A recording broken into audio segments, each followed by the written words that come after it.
Igeret HaKodesh, Siman Yudbet, nous sommes à la page Kouf Yutret Amud Aleph, la 15e ligne, Vene Mudazot.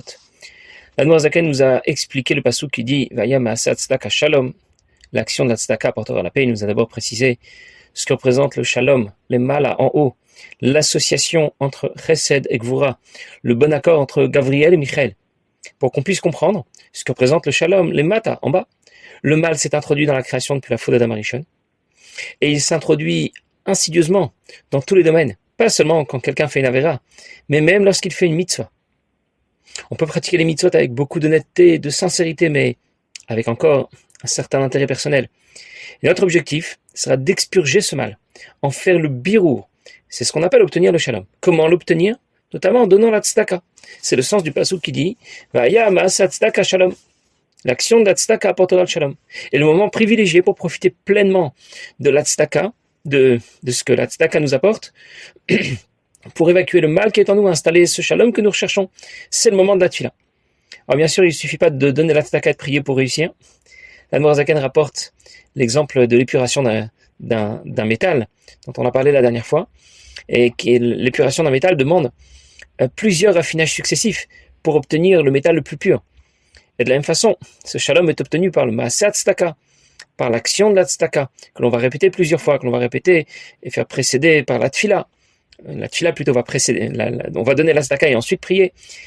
Et nous devons encore expliquer quelle est la différence entre Maaseh Tzedaka, Avodat Tzedaka, le travail de la tzedaka, et pourquoi Avodat Tzedaka va nous apporter ce que l'on a appelé Ashket va Betach Adolam, la sérénité et la tranquillité éternelle. Alors dans les mots, Vine Mudazot, il est bien connu. Chez Israël Betivam, Hem Rachmanim Begomle Chassadim. Les Bnei Israël sont naturellement généreux et miséricordieux. Mipnei Yot Nafshotahem Nimshachot, Mimidotav Yitbarech. Parce que leur neshama provient des midot d'Akadosh Baruch Hu.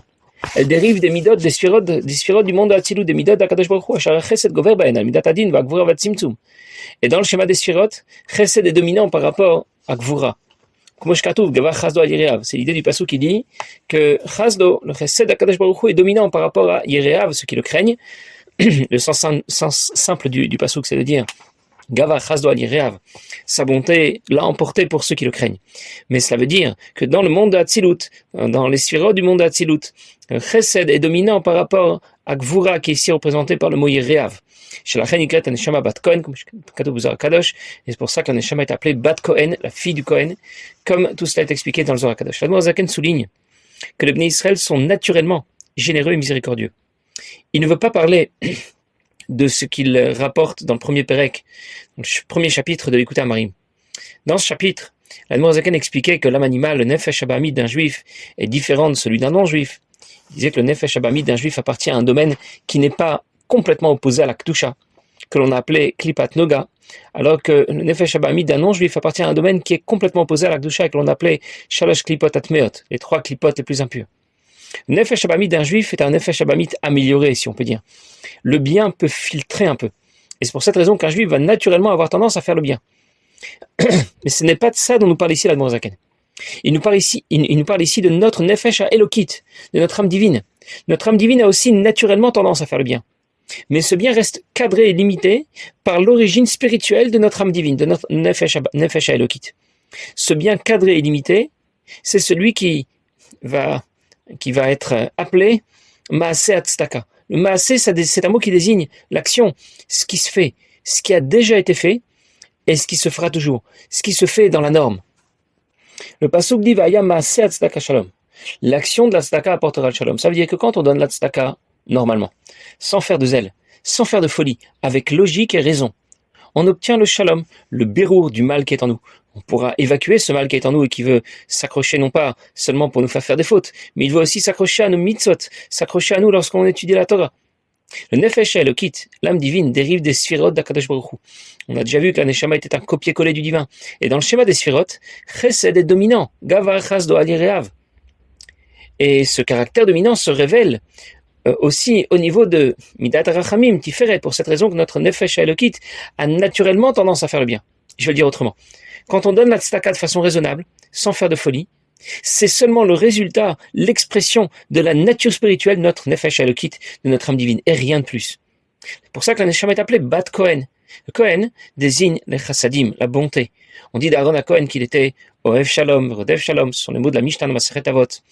Il recherchait la paix, il poursuivait la paix. Ohev et abriot karvan la Torah. Il aimait les créatures, ça veut dire ceux qui n'ont aucune autre qualité que d'être appelés des créatures de Dieu, qui n'ont pour seule qualité que d'avoir été créés par Akadosh Baruch Hu. Karvan la Torah, il les rapprochait de la Torah. C'est donc Aaron à Kohen désigne le chesed, la bonté par excellence. Et pourquoi la Neshama est appelée Bat Kohen? Parce que la tendance naturelle de notre Neshama est au chesed, au bien, que c'est pour cela qu'on l'appelle Bat Kohen.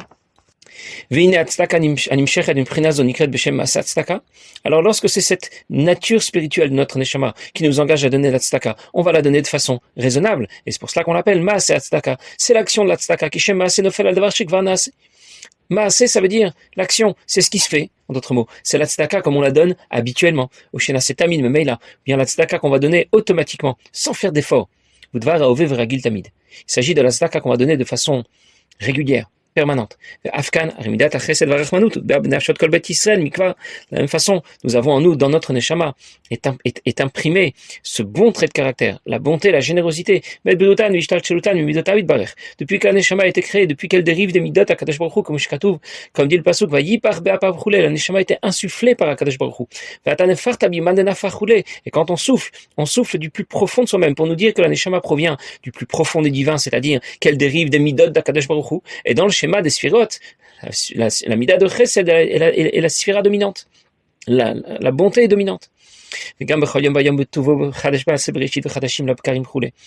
la même manière, chaque jour, Akadosh Baruch Hu renouvelle la création. Et en même temps, la nature qu'a notre Neshama d'être généreuse, de vouloir donner, elle aussi se renouvelle naturellement. Celui qui donne la tzedaka de façon raisonnable et normale ne fait rien d'extraordinaire. Il n'a pas inventé la roue. Il ne fait qu'exploiter la tendance naturelle de sa neshama. C'est ce qu'on appelle maaseh tzedaka. Donner la tzedaka de façon habituelle, par routine, de façon automatique. Pourtant, même si notre neshama, notre nefesh elokit, a naturellement tendance à faire le bien, elle est tout de même en conflit avec le nefesh abamit, avec l'âme animale, qui s'oppose à ce qu'on donne la tzedaka. Finalement, pour donner la tzedaka, il a fallu se battre, il a fallu faire un effort pour vaincre notre nefesh abamit. Ça ne se fait pas tout seul. Ce n'est pas si automatique. Le nefesh abamit, l'âme animale, s'oppose et vient nous dire, si tu donnes la tzedaka, il ne te restera plus rien pour toi. Pense aussi un peu à toi. N'oublie pas l'axiome qui dit, charité bien ordonnée commence par soi-même, etc. Il a beaucoup de bons arguments. Il a des arguments, il sait parler. Il faudra faire des efforts pour l'emporter.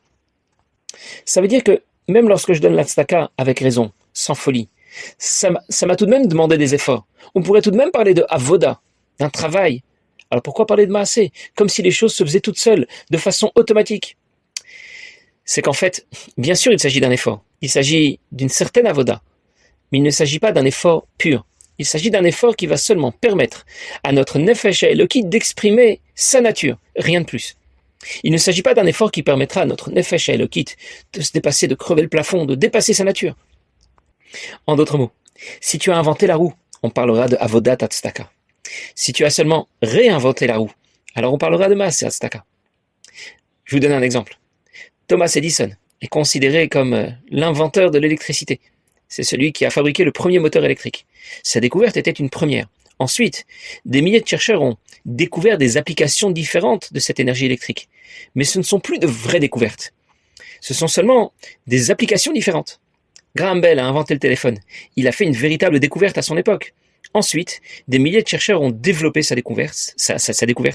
Ils ont réuni plusieurs inventions différentes que l'on retrouve dans un même smartphone, avec des fonctionnalités qui évoluent chaque année, mais ils n'ont rien inventé de fondamentalement nouveau. Ça reste un téléphone, quoi, avec beaucoup de fonctions parallèles, mais rien de très nouveau. Eh bien, Nefesh Elokit veut donner la tzedaka. Le Nefesh Abamit s'y oppose. Je dois faire un effort pour le battre. Je ne fais rien d'extraordinaire. Je ne fais que révéler la tendance naturelle de mon Nefesh Elokit. Il souhaite donner la tzedaka, et j'ai réussi à faire taire mon Nefesh Abamit. Rien de très spécial. C'est du grand classique. Je l'ai déjà fait plusieurs fois, et je sais le faire tous les jours. Il arrive ensuite que mon Nefesh Abamit soit moins éloquent, parce que je l'ai déjà écrasé plus d'une fois. Alors il n'ose plus trop parler. Je n'ai plus trop d'efforts à faire pour le battre. Ça devient presque automatique. Le Nefesh Abamit n'osera plus vraiment s'opposer à mon Nefesh Elokit. Et je vais donner la tzedaka toujours, mais avec raison, à la hauteur de la tendance naturelle de mon Nefesh Elokit, de mon âme divine. Je me suis plus ou moins battu contre mon nefesh abamit, contre mon âme animale. Et j'ai donné la tzedaka, mais je n'ai rien fait d'exceptionnel. Le Mourazaken a rapporté qu'au départ, les neshamot, qui fusionnent toutes avec Akadosh Baruch Hu, vont s'orienter vers la création, transiter par les midot du monde d'Atzilut, les Sphirot, et émerger dans la création, soit depuis le monde de Bria, soit depuis le monde de Yitzira, ou bien depuis le monde de Asiya. On parlera de la naissance des neshamot. Quel que soit le monde à partir duquel elles vont naître, elles dérivent toutes des Sphirot du monde d'Atzilut. Et dans ce monde, Chesed est dominant. La neshama a été insufflée en nous, par Bapav. On parle de souffler pour parler de ce qui vient du plus profond de soi-même. Et de la même manière, la neshama provient du plus profond du divin, des Sphirot du monde de Hatzilut. Chesed est donc une qualité qui a été imprimée à notre neshama depuis son origine. Et ce processus se renouvelle chaque jour, comme la création qui se renouvelle chaque jour. Hadashim la Bekarim. Chaque jour est un nouveau jour. Alors on aurait pu croire que la neshama possède cette qualité de chesed au départ, mais qu'ensuite, elle s'émousse un peu peut-être avec le temps, comme quelqu'un qui deviendrait vieux, qui perdrait un peu de sa fougue, de sa force. Et c'est pour cette raison que la Mourazaken précise que la création se renouvelle chaque jour. Et donc le chesed de notre neshama, sa bonté naturelle, reste chaque jour toujours aussi puissant, mais aussi toujours aussi naturel. Alors je récapitule.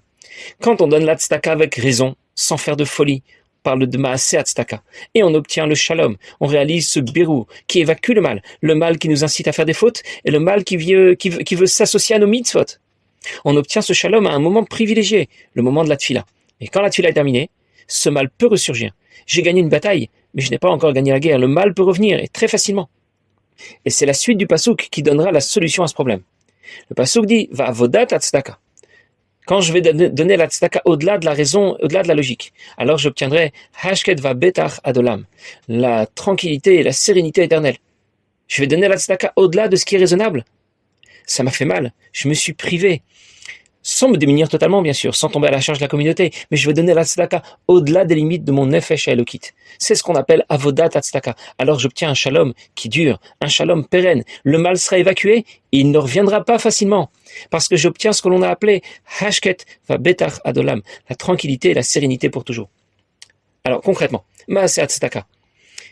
Donner la tzedaka, ce qu'on a appelé l'action de la tzedaka. Donner la tzedaka de façon raisonnable. Ça veut dire, c'est faire la liste de tout ce dont j'ai besoin et de donner le reste à la tzedaka. Avodat tzedaka, c'est donner la tzedaka même si je vais devoir me priver. C'est donner 5 000 euros à la tzedaka et reporter mes vacances. C'est donner 10 000 euros à la tzedaka et reporter l'achat d'une nouvelle voiture. Comment? Tu n'es pas parti en vacances cette année. Tu as donné le budget que tu prévoyais pour les vacances à la tzedaka. Tu exagères. C'est de la folie. Et c'est ce qu'on appelle avodat tzedaka.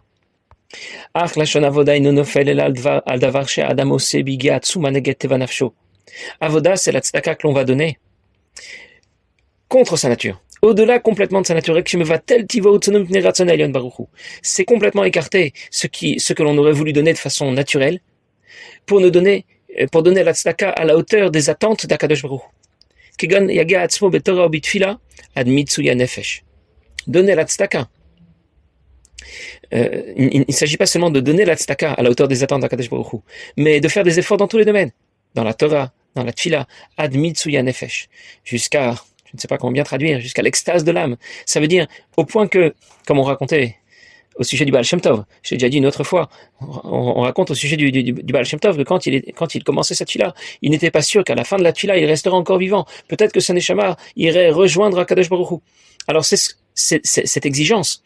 Avoda, on nous demande Va'avatem et Hashem Elokechem. Vous devez vous engager au service de Dieu. Ça veut dire que d'une manière générale, on ne doit pas étudier la Torah, faire cette tfila et pratiquer les mitzvot à la hauteur de ce qui nous semble raisonnable. Mais on doit s'engager dans Avodat Hashem, aller au-delà de ce qui nous semble raisonnable, faire des efforts exceptionnels.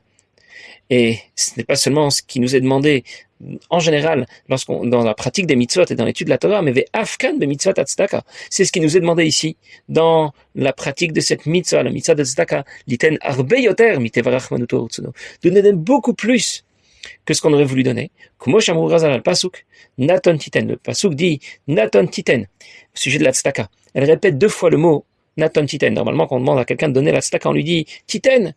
Tu vas donner. Pourquoi naton titen? Donner, tu vas donner. Et la Gemara explique, afilum mea pe'amim. Ça veut dire que tu vas donner même 100 fois. En vérité, quand la Gemara nous dit même 100 fois, ça veut dire même 1000 fois. Voilà donc ce que veut dire avodat tzedaka. C'est donner la tzedaka contre nature, pas seulement contre la nature de notre nefesh abamit, mais aussi contre la nature de notre nefesh elokit. Et c'est ce qui nous permettra d'obtenir Hashket va betach adolam, la sérénité et la tranquillité éternelle. Mais l'Admor Zaken va développer encore l'idée de Hashket dans la fin du Siman. Je vais laisser ça pour la prochaine fois. Passez une bonne journée.